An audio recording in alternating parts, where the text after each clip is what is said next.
Hello, everyone. This is Laura from Purple Phoenix Games, and I am here with Keith to do an interview. And I'll kind of go ahead and let you introduce yourself. Who are you? What are you most known for? Sure. My name's Keith Matejka. I am the owner of ThunderWorks Games out of Madison, Wisconsin.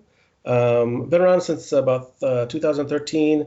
I am a designer and publisher. Started out more of a designer and probably more of a publisher these days. But the title that I'm most well known for designing is role player. And in terms of publication, ThunderWorks also has had a big hit with Cartographers in the last couple of years, which was designed by a fine gentleman by the name of Jordi Adam. But yeah, so ThunderWorks does about half of games I design and half that I don't, that I bring on from other designers. And yeah, it's probably in the last 3 years ago, I switched from being part-time into being kind of a full-time game publisher. So kind of the number of titles that are coming out from ThunderWorks has been accelerating since I'm able to spend more time on it. But yeah, that's kind of what I'm known for, I guess. Yeah, nice.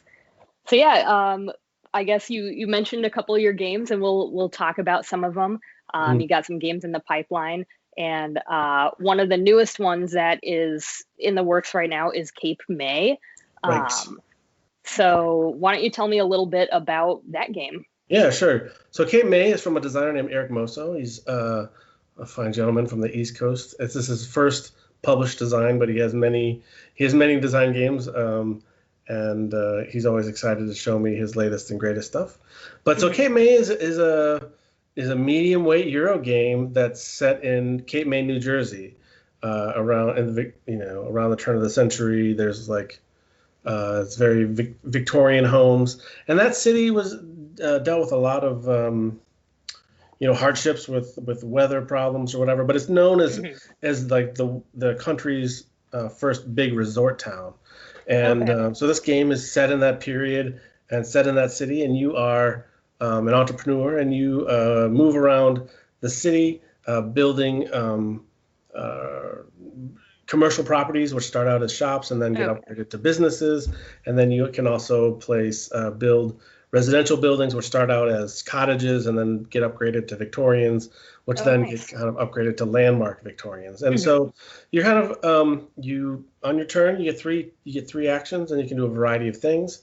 It has a little bit like of you have a lot of freedom of play, so you're moving your character around the city by playing cars that give you movement. You also have cars that give you that let you break the rules of the game in different ways, and then you're just building on lots and upgrading different parts of upgrading your different buildings. And the city is divided into four sections, where like the coastal beachfront property is the most valuable, but also Mhm. is the most expensive to kind of get into. And Yeah. furthest away is the gravel zone, where you're kind of it's cheaper to get stuff, but it doesn't increase your income as much. So you're at its Mhm. core, it's an economic game. So you're building your empire in the Mhm. city, and your income is increasing, and you're using that to kind of upgrade more buildings. And then kind of Okay. layered on top of that is that part of the country is really well known for bird watching. So like layered on top of Okay. that is a bird watching mechanic, where you go to certain places and you take bird tokens out of a bag, and you're trying to build sets Mhm. of different of the seven different species of birds that are in the bag. And yeah, and then you have like secret mission cards that you're trying to accomplish. And then yeah, it takes about it plays 1 to 4 players, and it takes about an hour and a half to 2.5 hours, depending on Okay. number of players. Obviously, it's Mhm. a little bit longer with more players. But yeah, it's been a fun one. He brought it to us. We really liked it, and we did some more development on it, kind of doing some kind of Euro streamlining to it a little bit. Mhm. And then it's just been a project that I've been kind of churning on in the background. So a lot of Yeah. my forward facing stuff is role player universe kind of stuff, and then Mhm. but I don't want to do just fantasy. I would like to do other things as well. Mhm. So this kind of I love Euro games, and this felt that way, and Mhm. it was a fun project to work on, because I wasn't going to Kickstarter with it, so I didn't. I didn't like set a schedule and then like try to get as close to it that schedule as I could. Hmm. I took my time on it, really Yeah. let it simmer, and did some really great development on it with a friend and colleague, Scott Bogan, who did a lot of work, and he also redesigned the solo mode as well. But Hmm. yeah, it's cool. And then it's not going to Kickstarter. It's actually already in manufacturing, and that Nice. is going to be you know, the manufacturing situation right now across board games is a little messy, Hmm. due to a variety of reasons. Code being a Yeah. big piece of it, which also led to other problems like costs of freight, and like just getting on a boat from China and back to the U.S. is a serious pain in the Hmm. butt. And then there's a lot of unexpected costs, and Hmm. Brexit doesn't help a whole lot, and the Yeah. ever-changing VAT fees. But all this junk about publishing that like the person who just plays games like doesn't really worry about a whole lot. Yes. We were hoping to have it kind of more in the summertime, but it looks like it's with all the other kind of problems, it looks like it's going to end up being Hmm. in September. So, I'm hoping that it's going to be in people's hands in September, and then we being like me and a couple other people will be at a few conventions this fall, and I'm hoping Okay. to have at. I think it'll probably miss Gen Con, but I'm hoping it'll hit Origins. So, Hmm. well, I mean, there's a pretty small window between those two conventions, but I'm definitely dedicated to making sure that people that pre-order directly from me, which is what Cape May is, or Hmm. backing on Kickstarter, that those people like at least their games are on their way to their houses before I Hmm. start selling to anybody else, because I know Yeah. that's one of the benefits of being a Kickstarter backer, of getting it first. But Hmm. when you get it first and then you see it in a store, you get it first, and you're supposed to get it first, but like the guy down the street went to the convention and bought it before you got your copy and tied up Yeah. your money for 9 months.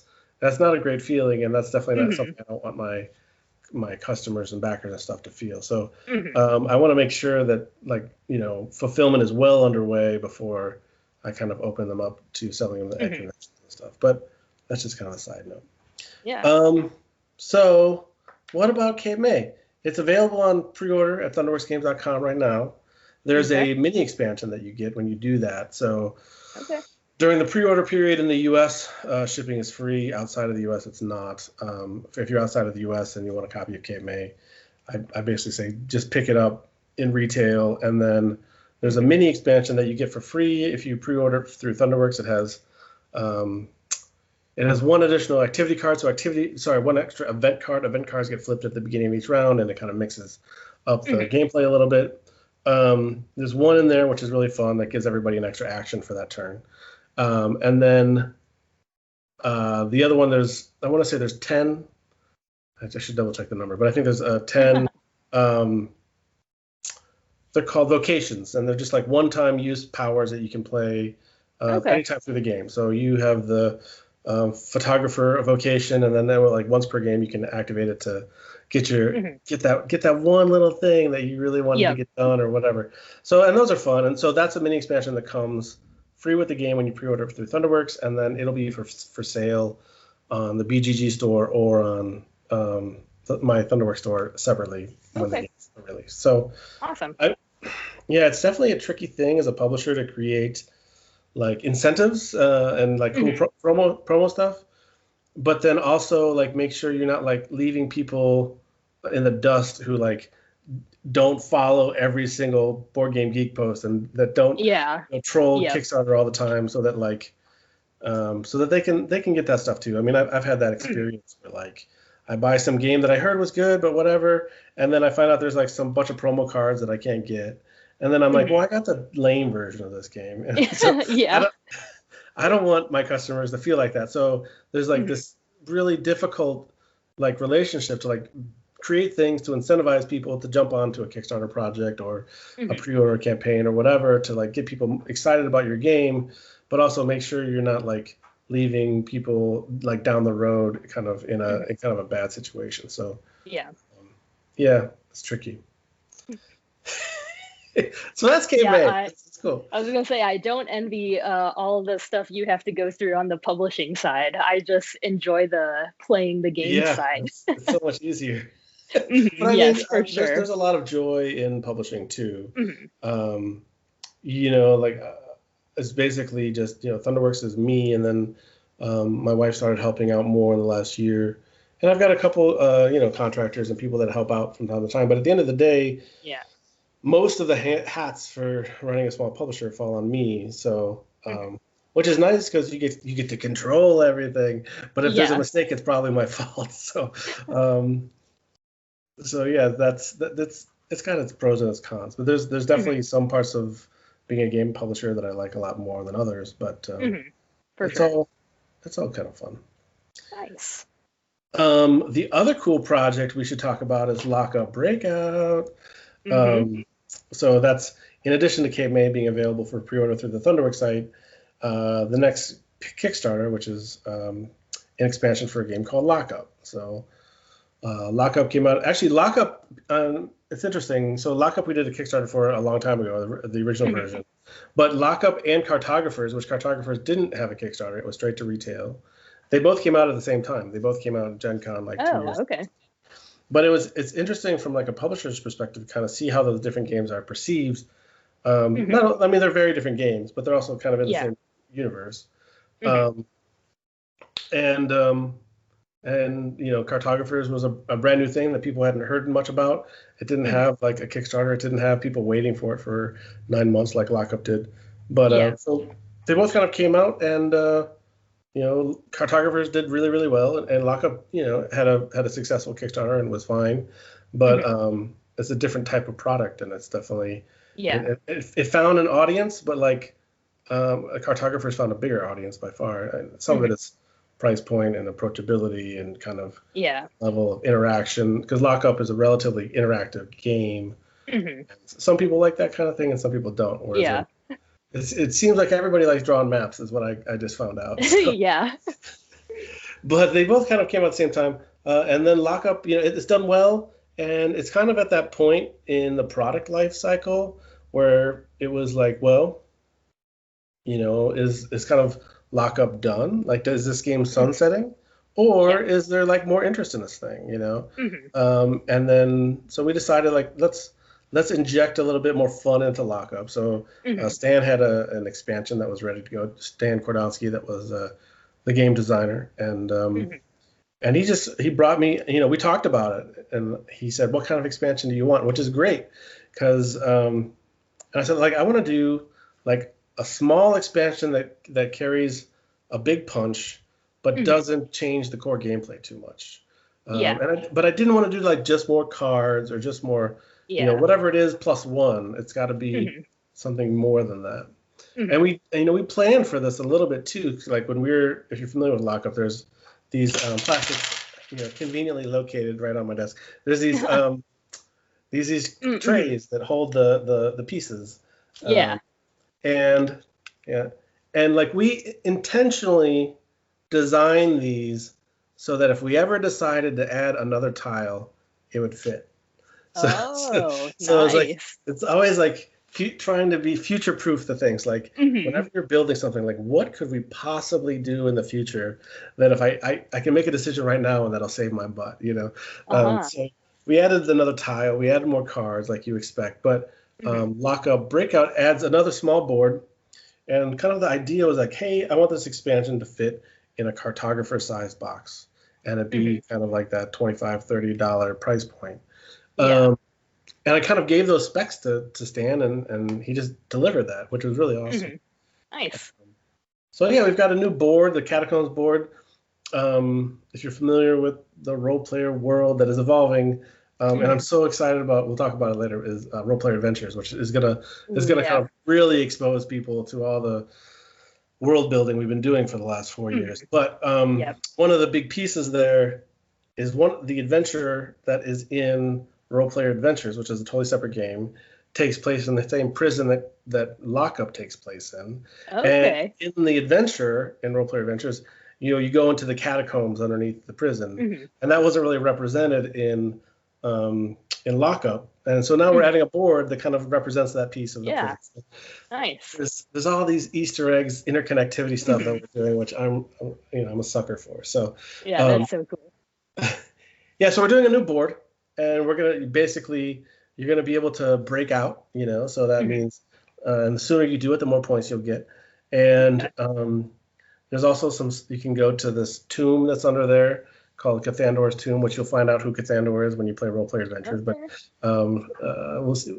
He's a pretty important figure. You'll find out all about him.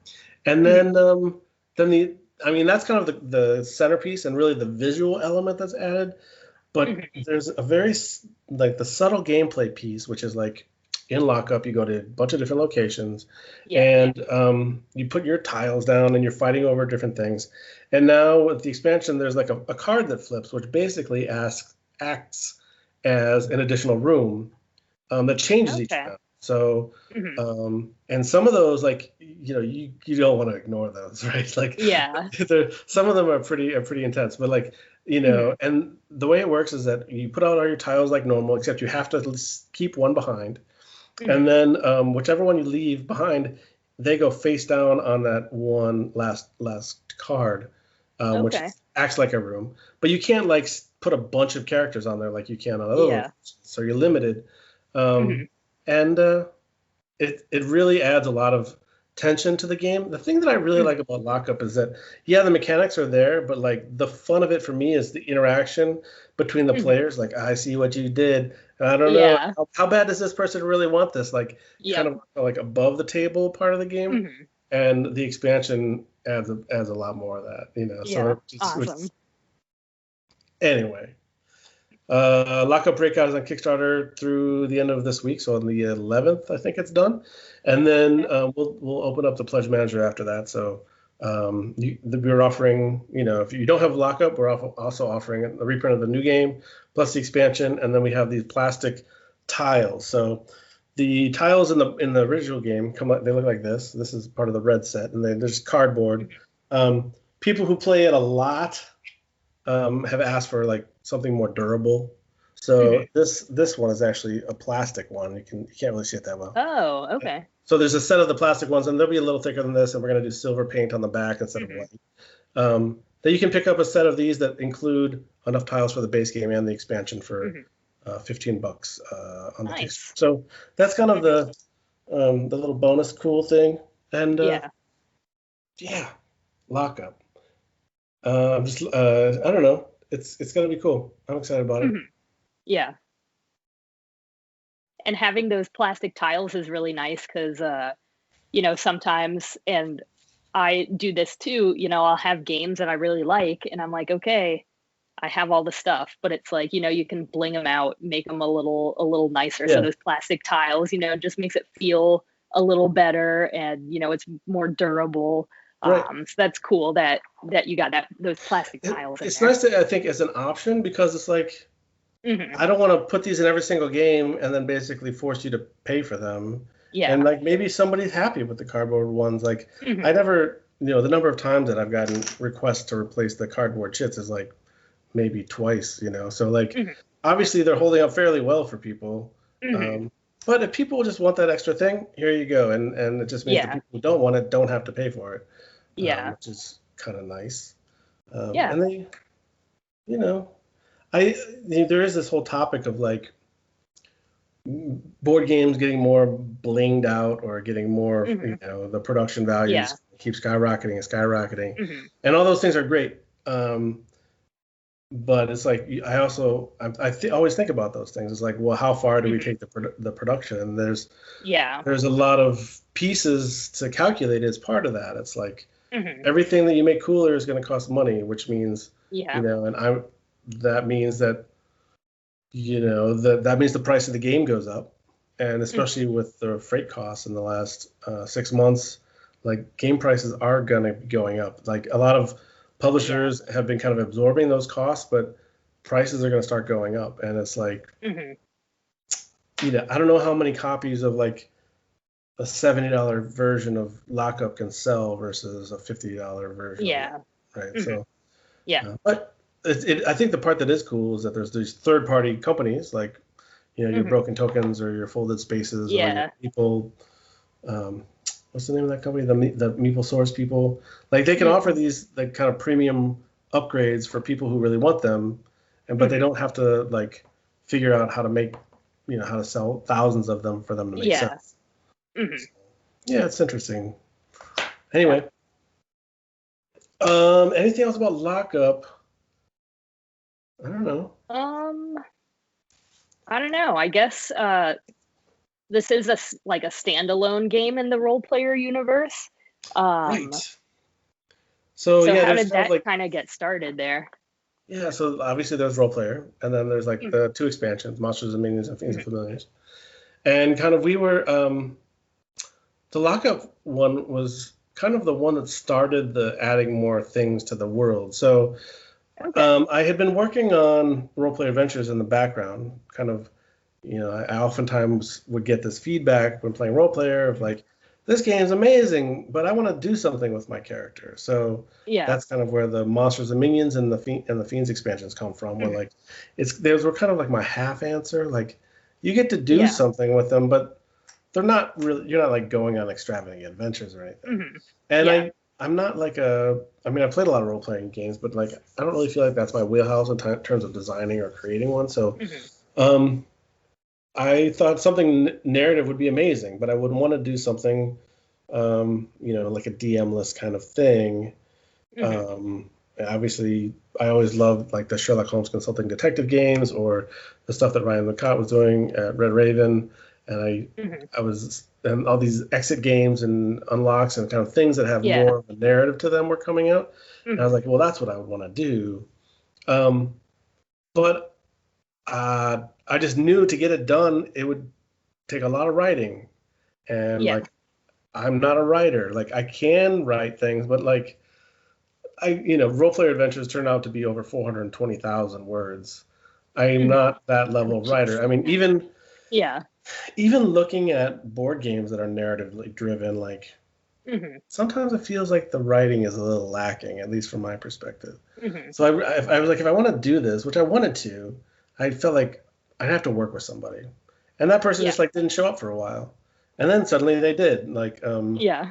my friend James, who's like, hey, I got this great idea. You could like go on these narrative adventures with your characters. I was like, yeah, like I've never Hmm. heard that before.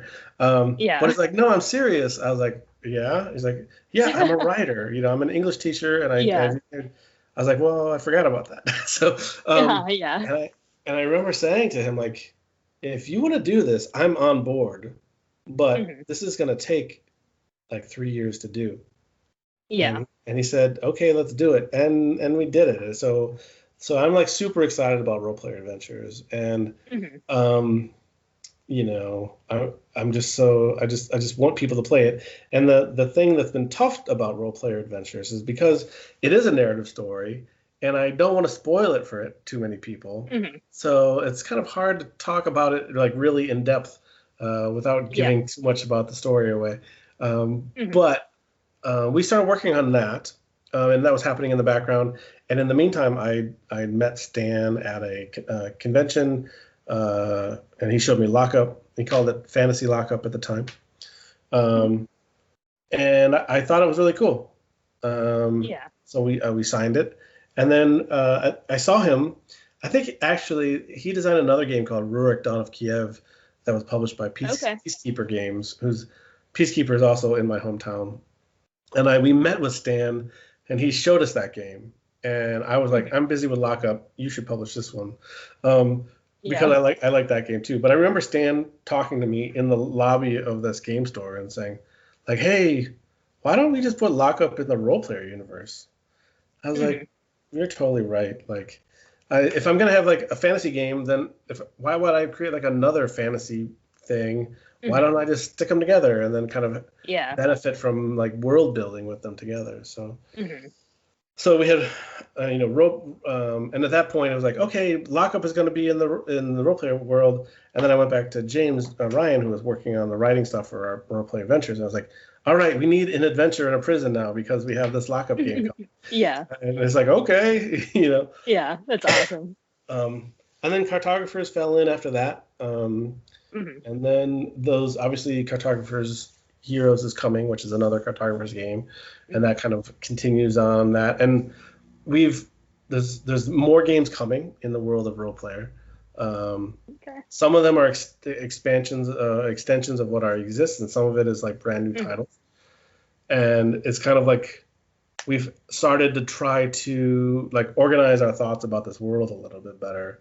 So actually, about mid last year, I was like, James, I can't keep all these characters straight. I keep having to ask him like, hey, what's going on with this character?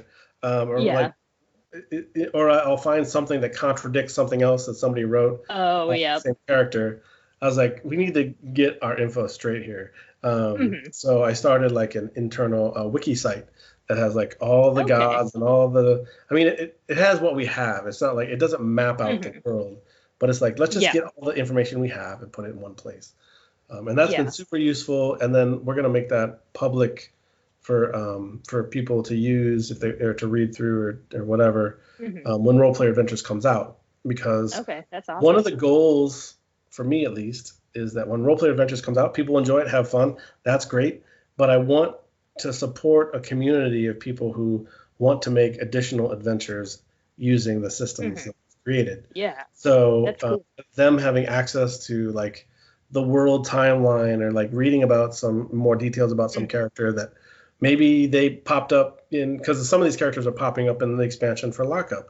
Maybe they never played Lockup, but then they can read about what, Hannah Mercy is doing over there, which is a little bit more than what she did in this other title. So that's been kind of fun to start thinking about of like, how do you build a community? How do you support people who want to kind of take your game to a different place or whatever? And in my mind, there's like this community of people that are writing adventures, and then they're passing them to each other, and they can play each other's stuff, and people can kind of collaborate and do cool things. Yeah. And I just have to say, yeah, that's cool, guys. Yeah.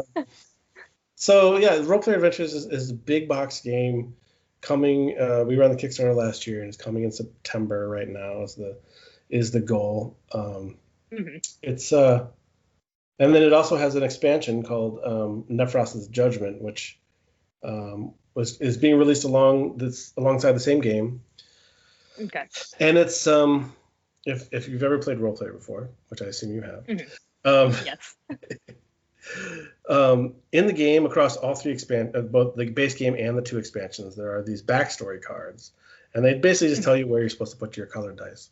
But they've got a little narrative there, and when the big hook of Role Player Adventures is you can create any character in Role Player using any number of expansions or promo stuff, and you can import them directly into Role Player Adventures and go on in the adventure with them. But in doing that process, there's like certain pieces that kind of didn't seem that important, or didn't really work with the story as well, or like we didn't really know how to make kind of unique for that character. So, and those elements were like alignment and backstory kind of took a back seat. Oh, yeah. But then when you're like halfway through, I was like, people want to use this backstory. People want to know what their alignment of their character are. So we got to put this back in, but maybe it doesn't fit the core box. It just, I mean, the core game was getting already crazy expensive anyway. But like, maybe this is an optional expansion that you can basically plug into the beginning of your campaign. And then each one of those 41 backstory cards has their own like mini quest. Okay. So like if I'm the brawler from the base game, then there's a whole section about the brawler in this big book. And then just to kind of get more exposure to the book, if you're playing with less number of players, you can take on 2 backstories just so you can kind of have a wider variety of things. And the decisions that you make on those mini quests all affect your character's alignment as well. So it's kind of the decisions in the side quests are specific to the person instead of to the party, and then they basically show you your outlook on life, whether you're evil or whatever. So that is cool and exciting, and that's coming out at the same time as Role Player Adventures, and it definitely kind of figuring out how to integrate the import from your character into the Role Player Adventure game is tricky. And I mean, It's like with any game design, you come up with one idea, you try and you iterate, and then you throw it all away, and you start over, and that was definitely the piece, because I mean, a role player is in a unique position that nobody else can do this, right? There's no other character. I mean, there's like the character creation game with those little rune stones. I can't remember the name of it off the top of my head. But they decided to partner with kind of some well-known fantasy authors to do content specifically for their games. But nobody else kind of has a game where you kind of have this D&D character that. So kind of this is an opportunity for me to do something that nobody else has done, which is super exciting. It's also reminiscent of like when I, playing video games in the 90s, where you could, when I would play RPG and my character was on the memory card, and then I put in the sequence, put the memory card in, and it's like, do you want to import your character? And you're like, yes, I do. Yes. That's a really cool aspect. Yeah. And the role-play adventures, the mechanical piece of it, I mean, there's a lot of narrative design in terms of how, like, branching and keywords and, like, keeping track of the decisions people made. But, like, the moment-to-moment, like, combat and skill checks, which you kind of expect in a fantasy adventure game. I leaned heavily on, role player because it's like that's where it's coming from. The one of the trickiest parts was like every single market card in Role Player Monsters and Fiends all have an equivalent card in Role Player Adventures, which means I have to like design 500 cards that all do something unique. So that was kind of geez. Yeah.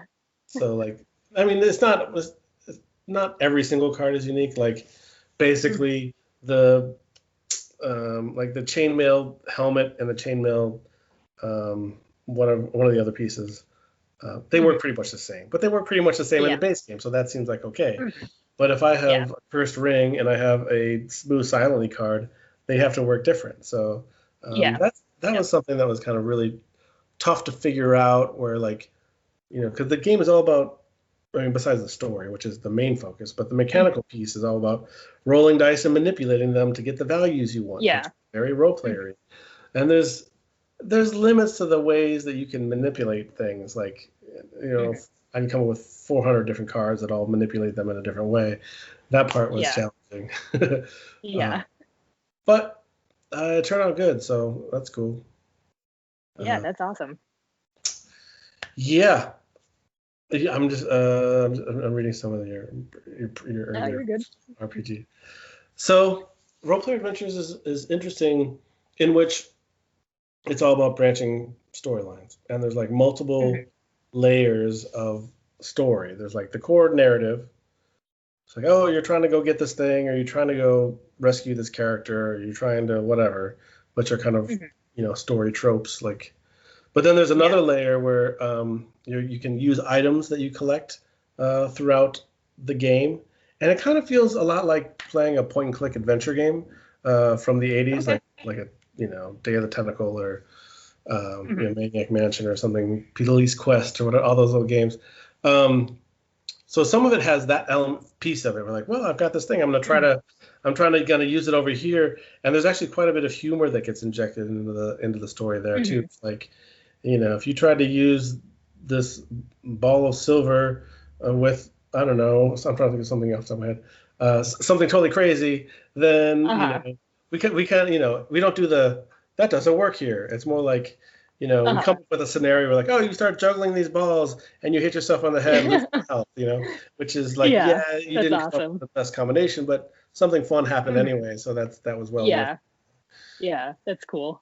So there's the backstory stories, which we talked about, which is another layer, which like they get interwoven into the core story. So if I'm the brawler, it might say that one of my encounters is at location B on map 1, and I put my token on there. And then when we get there, we do the regular thing that happens there. And then I get to do my special brawler thing, and somebody gets to read to me about like, how my father was this horrible man, and like sent me to nursery or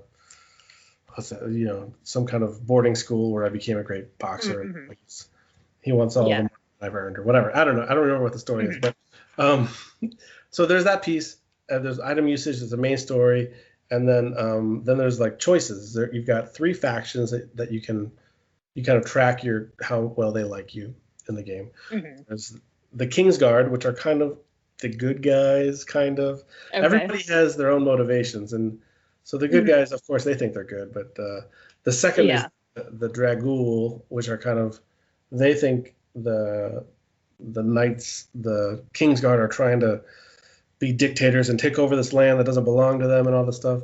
And then there's like this third group, which is this cult of, they're called the Starlit Door cult, and they all have different motivations around the core story, and all your decisions are kind of bumping these kind of levers left and right to see how much everybody likes you, and then the game is reacting to that, right? They're like, oh, you're part of our group. Here's a discount on some sweet items, or like, hey, if you're part of this group, you can ask this person about this extra thing, and you kind of unlock these story branches that are fun.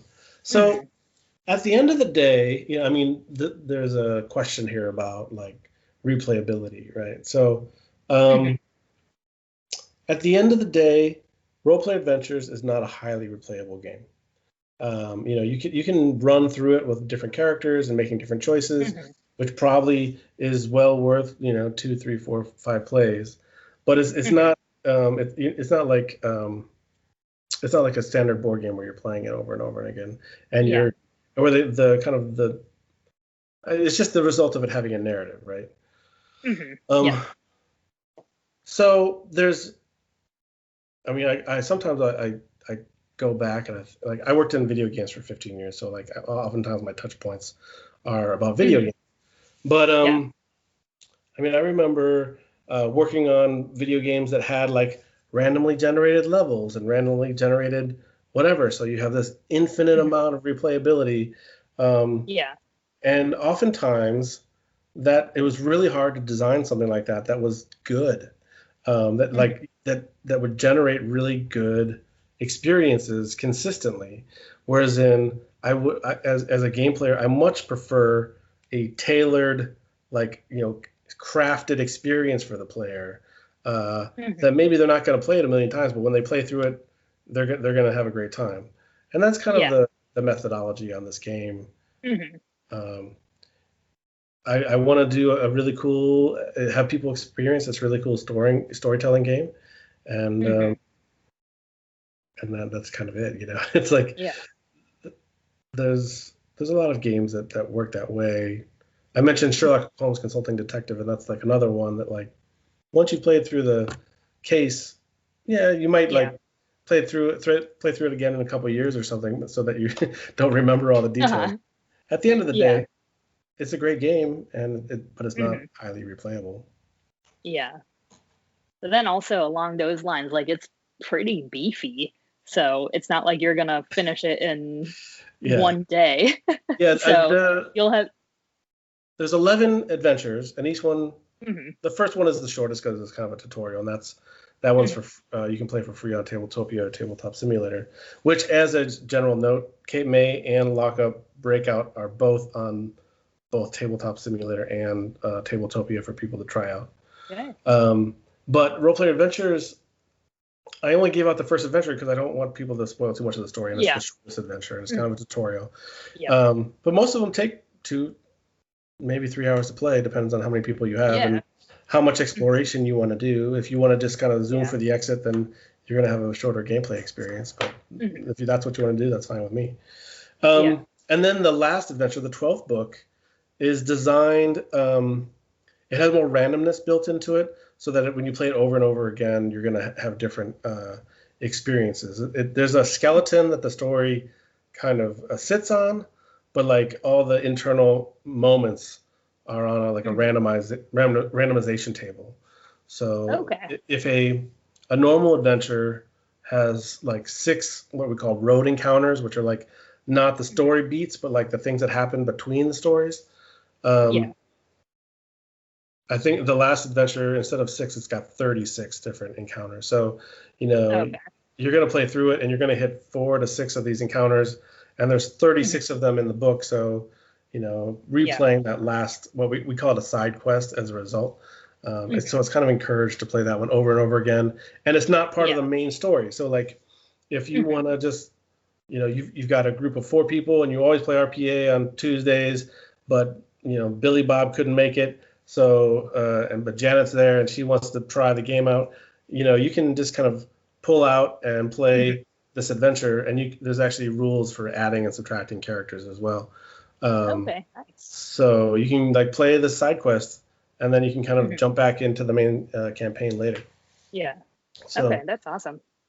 Yeah, it's a big game, and I'm just so excited about it, and I just can't wait for people to experience it for the first time. But that's me. So how long, like, officially has this been in the works? Well, the Kickstarter was about a year ago, and it's going to hit September. So, and I think roughly we said we worked on it for 3 years before that. So it's been about 4 years. I mean, it feels like forever. Yeah. So the idea of like it actually coming out and getting in people's hands and then experiencing it is kind of mind blowing. Whereas in like Role Player probably took me about 6 months to design. And then, Cartographers was just like the designer presented it to me. We went through a round of development on it, and it was like within 6 months it was kind of ready to go. Lockup was a longer project because I had asked some revisions from Stan after we signed it, and so we kind of went through some big revisions on it. So maybe that took a year, but nothing as long as Role Player Adventures. I mean, we learned a lot about writing narrative games, but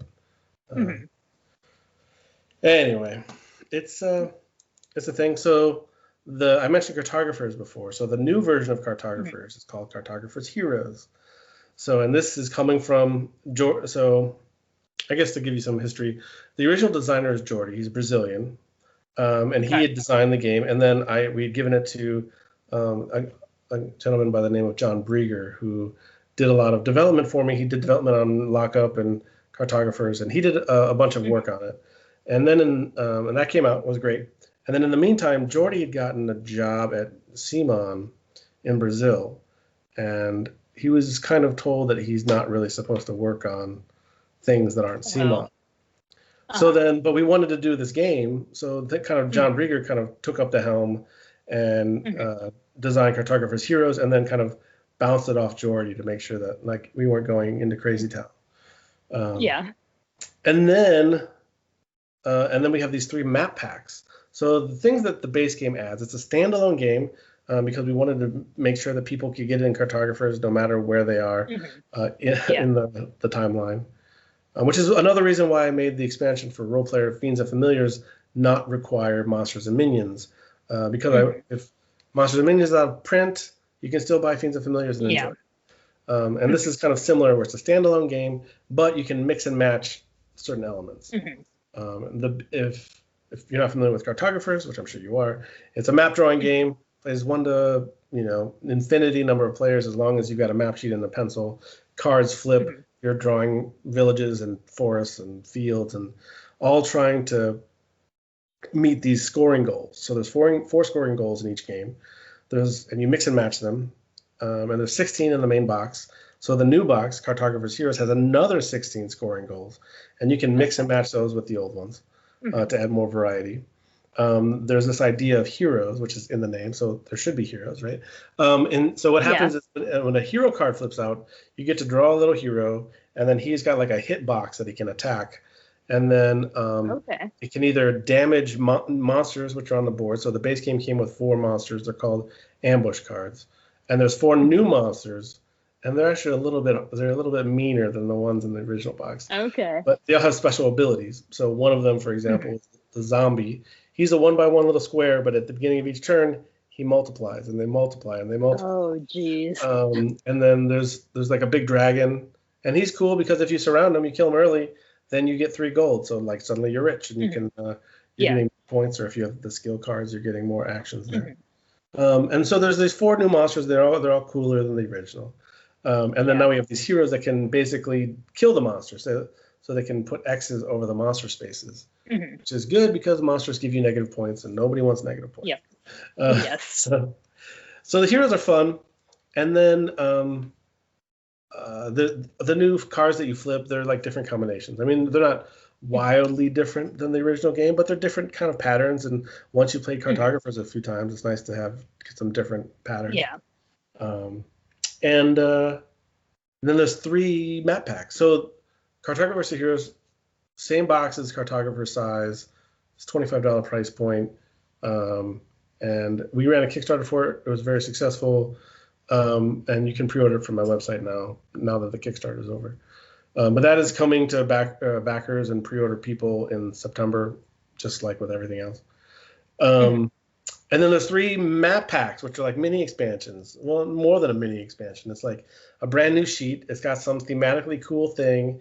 It's got a handful of special rules, and it's got 3 cards that change the game somehow. So one is called Nebulous, which is, you'll find out more about Nebulous when you play Role Player Adventures, but I'm just going to keep saying that over and over again. And that is the Plane of Flame, and there's a big volcano in the middle of the map, and it's spewing out nice. lava, and so it's got 3 new lava cards that go in the deck. So when they come out, then you have to put X's over spaces. So yeah, putting an X over an empty space is going to help you fill out a row. But if you might have to put it over your village that you were hoping to score that turn too. So there's those kind of things. And then the second one is called a Frill. So this is the Plane of Knowledge, which obviously you'll find out more about in Role Player Adventures. But it's basically, the world is a bunch of these. It's this huge gray sea, and there's like these rock islands that are made out of purple stone.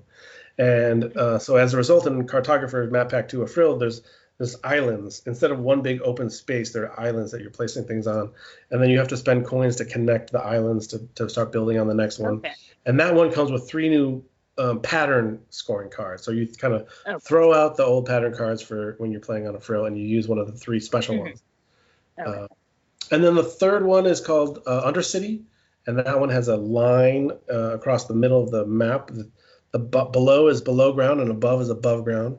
And whenever you're placing pieces, you have to connect to previously placed pieces on that side of the map.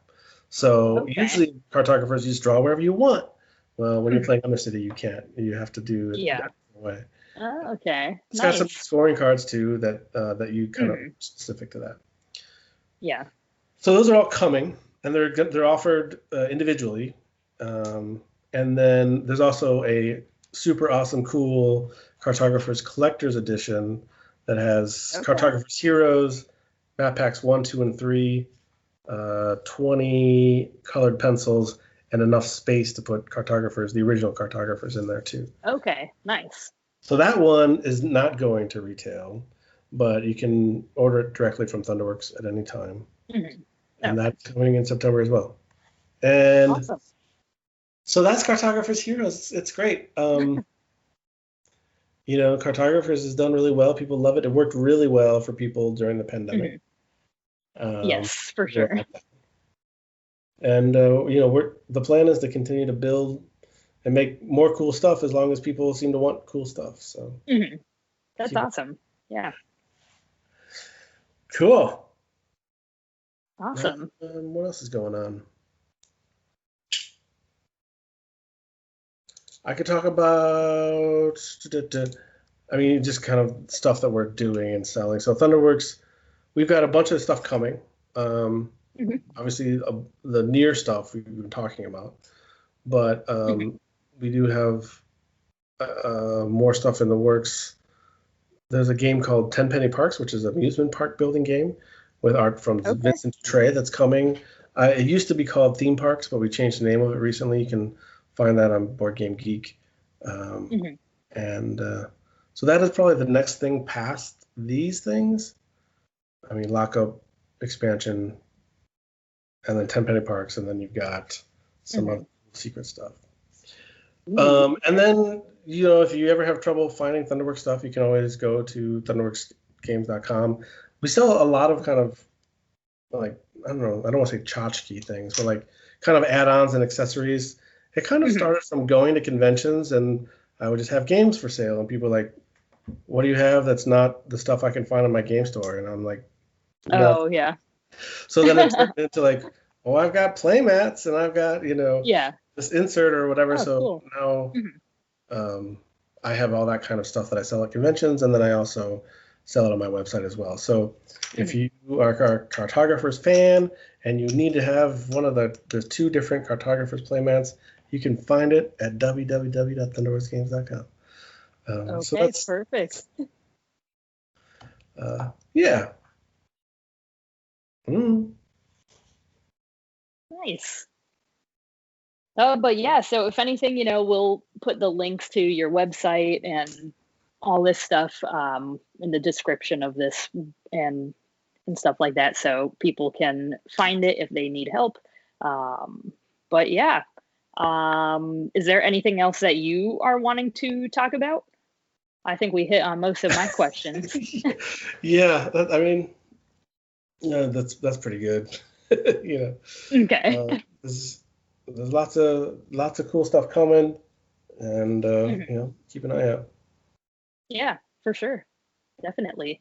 But yeah, I know we are very much looking forward to role player adventures, waiting for that to come down the line. Yeah, Um, so that one definitely was like an auto back for us. No questions about it. that's awesome. I mean, Mm. I hear that every once in a while from fans, and I mean, it warms my heart that people have that kind of like faith in stuff that I do, and Mhm. know that it's gonna be of Yeah. a certain quality, and that people know Yeah. I'm gonna deliver, and if Mhm. people have problems with my products, I back them, 100% in terms Mhm. of, Yep. if people have problems, I take care of them, and Yeah, for so sure. it's it's kind of nice. I don't know. It's just nice to have Mhm. people that have faith in what I'm doing. So that's cool. Yeah.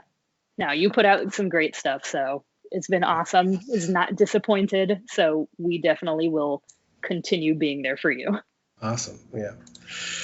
And yeah, I've just like I've had a pretty good track record. I mean, there's some games that some people don't like or as much as others, but Mhm. like in general, most of my stuff is reviewed well and is Mhm. sold well. So like I'm just like waiting for that dud. Like like I Yeah. got to make sure like that dud never happens. That's the Mhm. scary. It's like it's soft. They call it like sophomore slump or whatever. Like your favorite band's like Oh, the yeah. second album and it's awful, and you're like, I Yep. cannot be that guy. So Well, so far you're not on that path, so I I know think you're good. nowhere to go but down. It's fine. I'm I'm doing my best here. So Mhm. um, Awesome. well, I definitely look forward to getting back into like a convention. I don't know if you go to a lot of conventions, but in 2019 I did I think 11 conventions, which was Ooh. probably one too many, but one or two too Mhm. many. But like, obviously 2020 was pretty Mhm. stark in terms of that. So I'm Yes. I'm excited to kind of start doing that again later this Mhm. year. It's kind of a nice. It's just a lot different from like just sitting in my office like typing away emails and running some Mhm. play tests and stuff versus like getting out there and getting to meet people that are enjoying your games, and Mhm. it's a part of the of owning a board game publisher that I've been missing over the last year. Yeah. So, anyway, Well, cool. Yeah, that'll be exciting. Hopefully, I have not been to any conventions. I haven't been in board games, yeah, nearly as long as some other people. Um, so hopefully, I'll get to some. yeah, Uh, I mean it's yes, it'll be super cool. yeah, I mean it's definitely my relationship with them has changed over the years. And I didn't go to a lot of conventions when I was just kind of just playing a lot of games. And then I Mhm. started getting into publishing, and it was like everybody's like, "You should be going to conventions." I was like, "I Yeah. don't have a lot of money to go to conventions. What are you talking about?" Yep. Um, but I started going to some local ones. There's a local one here that like all the proceeds go to some cancer charities and stuff. So like I was kind of motivated to Mhm. go to that, Yep. and it's it's just fun to have a dedicated time to play games. I mean, sometimes I go to conventions and I just play games with my friends, and I say, "Why don't we just stay at home and play games with each other all weekend?" Yeah. It's because it has like a date on a calendar, and it's like, because you promised we were gonna do this, so that part it ensures that the playing happens. But Yeah. yeah, it's fun. Well, when you go to your first convention, I hope you enjoy it. Oh, well, thank you. I'm sure it will be great. Yeah, well, I hope so. But yeah. So I don't have any other questions for you. I don't know if there's anything last minute you want to say before I stop this recording. No, I think we're good. Okay, so yeah, I'll go ahead, put all those links in the descriptions. And yeah, so thank you for talking with me today, Keith, and look forward to working with you in the future. Awesome. Thank you.